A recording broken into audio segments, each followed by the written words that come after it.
Lalu untuk melestarikan budaya.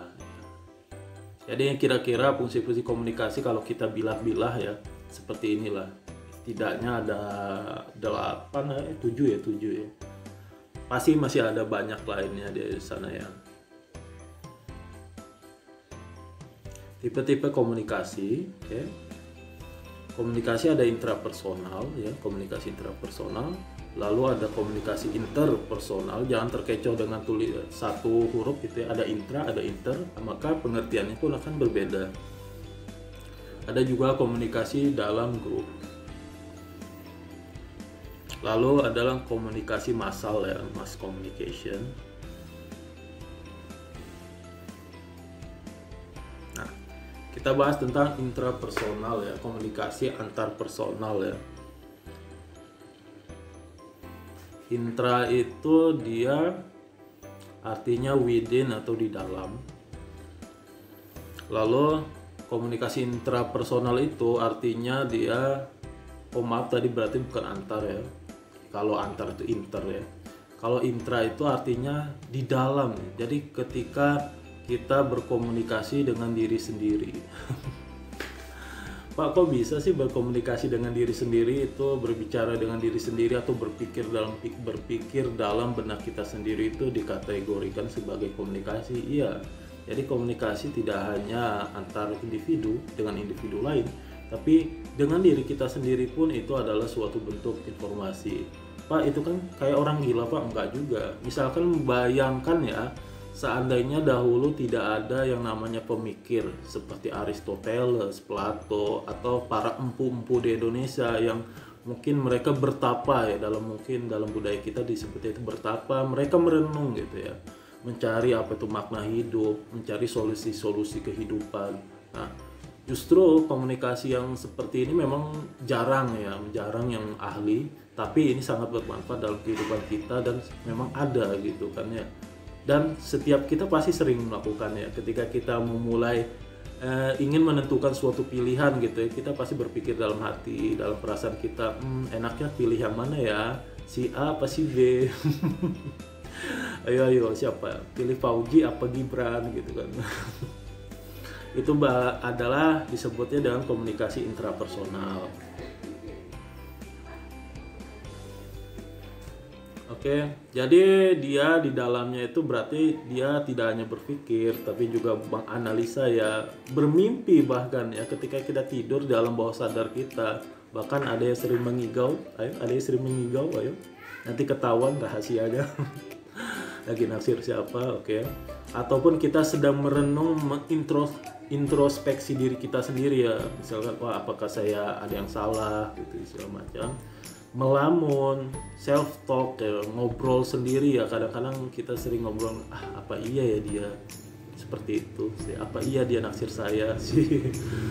Seperti itu, atau mengenang masa lalu, mengenang masa lalu lagi, kasihan yang nggak bisa keluar rumah ya, kira-kira seperti itu, paham ya?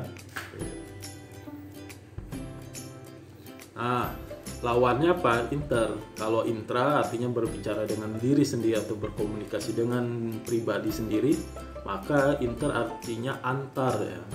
Mirip ya, inter antar. Komunikasi antara dua orang ya. Jadi ya seperti yang kita lihat sehari-hari ya, dalam pembicaraan yang santai, yang informal, ataupun yang pembicaraan formal di dalam kelas ataupun di dalam kantor gitu ya. Bisa melalui tatap muka langsung ataupun tanpa pertemuan langsung ya, seperti lewat telepon. Itu dikategorikannya sebagai interpersonal communication. Oke, sifatnya komunikasi ini bisa bersifat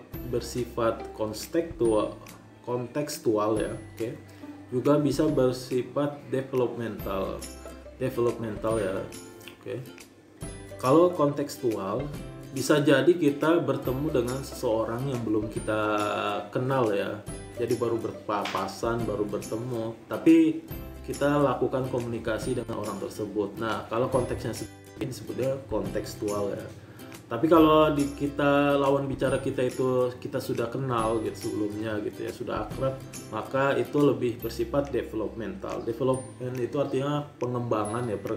Jadi kalau sudah kenal berarti ingin kenal lebih jauh gitu. Jadi ada sesuatu yang kita ingin tambah atau kembangkan, yaitu hubungan kita gitu ya. Hubungan kita. Oke. Tadi sudah intra, sudah inter, bukan Inter Milan ya, oke.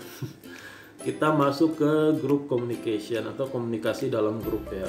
Jadi dia ciri-cirinya ya jelas dia berkomunikasi di dalam grup atau kelompok. Ya pastinya lebih dari 2 orang, bisa formal ataupun informal. Tujuannya biasanya seperti istilahnya itu apa ya, ngegeng gitu ya. Jadi orang-orang dalam geng, dalam grup gitu ya, biasanya itu memang sudah ada persamaan mereka ya. Entah itu kesamaan hobi, tujuan, atau kesamaan latar belakang ini ya, kampung halaman, atau sama-sama mahasiswa Polije, mahasiswa TPP, satu organisasi, dan lain sebagainya. Kira-kira seperti itu. Nah, biasanya karakteristik komunikasi ini dipengaruhi oleh jumlah audien. Misalkan di sebuah grup chat ya, itu anggotanya hanya 7 orang. Maka dia mungkin akan lebih akrab ya pembicaraannya dibandingkan kalau di grup itu ternyata isinya 100 orang, 200 orang. Paling ngobrol cuma 5 orang di situ ya. Jadi sifatnya bisa berbeda ya. Kedekatannya bisa berbeda ya, dan tujuannya juga mungkin akan beda. Misalkan kalau sekedar grup hobi atau grup ngerumpi mungkin anggotanya cuma 4 orang, tapi kalau misalkan grup kayak seperti grup organic farming kita ya, itu kan tujuan untuk pendidikan, mungkin ukuran yang orang-orang di dalamnya juga akan lebih banyak ya, kira-kira seperti itu. Atau kayak grup keluarga ya, anggota-anggota keluarga saja gitu. Nah, sekarang adalah komunikasi massal ya, mass communication di situ. Jadi, sang komunikator itu bisa terpisah jarak dan waktu dari audiennya. Kategorinya seperti itu. Biasanya pembicara atau penyampai pesannya itu bisa terpisah jauh ya, oke. Lalu, karena jauh itu pada akhirnya dia menggunakan peralatan-peralatan bantu ya untuk komunikasinya, atau yang kita sebut itu media massa ya, untuk memudahkan. Kecuali pakai telepati, ada yang bisa telehati. Oke. Peralatan media massanya banyak, bisa printer ya, misalkan dia butuhnya jarak jauh pakai surat menyurat ya, mungkin printer. Tapi lebih canggih lagi televisi ya, internet dan lain-lain. YouTube, seperti yang saya lakukan ini. Komunikasi massal ya, oke. Salah satu cirinya itu biasanya audiennya itu bersifat heterogen ya, bisa tidak saling mengenal. Nah, contohnya ketika kamu misalkan membuat video YouTube ya, bisa jadi yang menontonnya, viewernya adalah teman-teman kamu. Tapi berhubung itu media massa, siapapun bisa akses ya. Jadi bisa jadi yang menonton itu ya memang orang-orang yang baru gitu, asal-asal searching terus dapat channel kamu gitu. Biasanya karena dia luas gitu ya, bisa mengumpulkan orang-orang yang tidak saling kenal sebelumnya.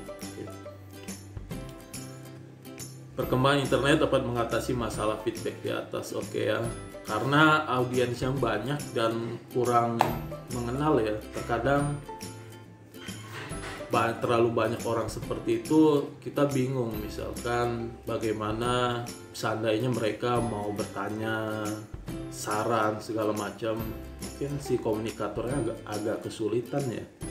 Tapi bisa dibantu ya dengan video conference, atau ada di YouTube itu ada apa? Ada kolom komentar segala macam ya. Jadi ya walaupun audiensnya banyak dan yang penanyanya juga banyak, misalkan penontonnya ada 10.000 misalnya sebuah acara televisi ya. Bayangkan misalkan 10.000 orang penontonnya itu semua ingin bertanya. Akan kesulitan ya kita gimana menerima satu-satu. Tapi kan bisa dibantu ya, misalkan dengan WA atau kolom komentar atau lewat video conference ya, membahas satu-satu.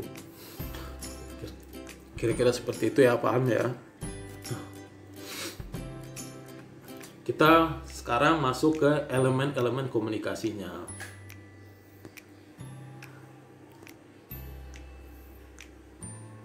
Oke, elemen komunikasi pertama itu ada pengirimnya ya, atau sumber pesannya, sender atau source di situ.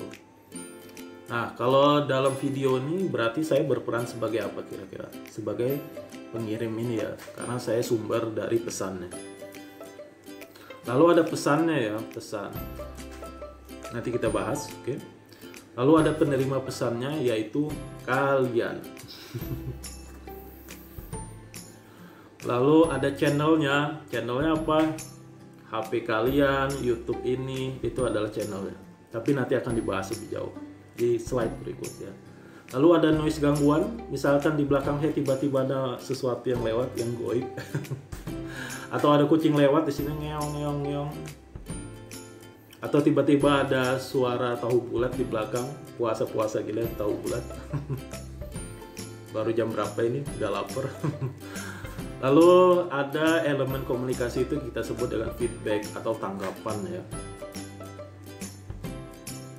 Nah, ini salah satu diagram ya, diagram yang menjelaskan apa saja sih sebenarnya elemen-elemen dari komunikasi. Sebenarnya modelnya bisa banyak ya, tidak hanya model ini. Tapi saya pilih ini, saya rasa ini cocok dan mudah dipahami ya. Sebenarnya dalam ilmu komunikasi banyak sekali penelitian-penelitian bagaimana sih membuat model komunikasi yang setidaknya paling mendekati dengan atau paling akurat gitu ya. Jadi tadi kita sudah berbicara itu bagian kiri, bagian paling atas kiri itu ada pengirim. Lalu yang di bagian berikutnya ikuti arah panah itu ada message gitu ya, ada pesan ya. Lalu ada channel. Channel apa aja? Ada apa ya, kemarin kita sudah bahas tentang alat bantu itu ya. Ada visual, ada lisan, ada tulisan, lalu ada kombinasi, metode masuk ke situ. Lalu ada pemanfaatan panca indera segala macam yang metode ya. Lalu kalau di pesan itu, kalau kita bisa pisah lagi itu berarti ada tujuan, ada konten, ada treatment ya. Nantinya channel media itu akan sampai ya, menyampaikan pesan ke penerima. Itu yang bagian kanan yang hijau tuh. Nah, kalau kita lihat elemen si penerima ini, itu bisa bersifat tergantung dari bagaimana persepsi si penerima ya. Seperti apa tingkat ketertarikannya, lalu apakah dia paham, apakah atau tinggi atau rendahnya rasa kebutuhan akan informasi yang kita sampaikan gitu ya. Lalu bagaimana tingkat action dari si penerima itu, apakah biasa-biasa aja terus tidak melakukan sesuatu gitu. Itu akan berbeda ya, kita lihat. Tapi informasi yang kita ingin sampaikan ke penerima atau receiver itu nanti bisa jadi ada yang namanya noise ya, atau pengacau. Itu kita lihat yang bulatan kuning itu ya. Nanti dipengaruhi gitu tingkatan seberapa clear, seberapa jelas informasi itu bisa diterima penerima. Pada dasarnya bisa terganggu dengan keberadaan dari si noise atau si pengacau gitu ya. Nah, nanti setelah pesan itu diterima oleh receiver, kemudian diterjemahkan sama dia, dipahami, nanti si penerima itu biasanya akan memberikan tanggapan ya, feedback ya. Dan nantinya feedback itu akan dikirim ke pengirim pesan gitu kan. Gimana ya? Paham lah ya, kalau tidak ada yang saya rasa paham. Tapi kalau ada yang ditanyakan silakan kirim via WA ya, personal aja.